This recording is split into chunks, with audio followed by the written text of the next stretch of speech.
السلام عليكم متابعيني الكرام، اهلا وسهلا بيكم. معاكم سمر. النهارده عنوان الفيديو بتاعنا هفسر لكم المثل الشعبي اللي بيقول موت يا حمار.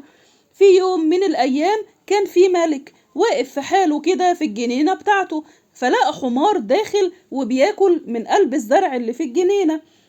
فالملك قال: ايه ده؟ هو الحمار ده اتجنن ولا ايه؟ هو مش عارف هو دخل جنينة مين؟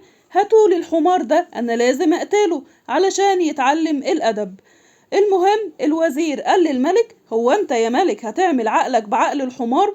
وبرضه الملك مفيش فايدة، مصمم وراسه وألف سيف انه يقتل الحمار علشان يعلمه الادب ويعرفه ازاي انه يدخل الجنينة بتاعته.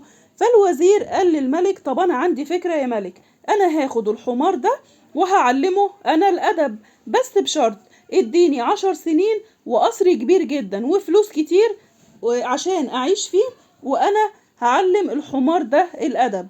وطبعا الملك علشان غبي فوافق، بس قال للوزير ايه بقى؟ قال له: هديك اللي انت عايزه بس بشرط لو الحمار رجع معاك من غير ما يكون اتعلم الادب هقتلك انت.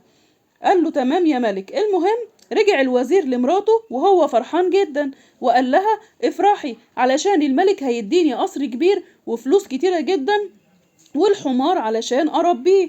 ردت عليه وقالت له: بس انت كده يا وزير هتموت. فرد عليها الوزير وقال لها: يا هنا مين يعيش؟ دول 10 سنين، ممكن انا اللي اموت او الملك هو اللي يموت، يا اما الحمار هو اللي يموت.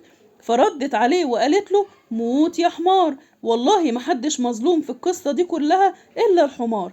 فمن هنا بدأ يتردد المثل الشعبي اللي لما نكون بنتكلم على حاجة صعب ان هي تحصل او مش مصدقين ان هي تحصل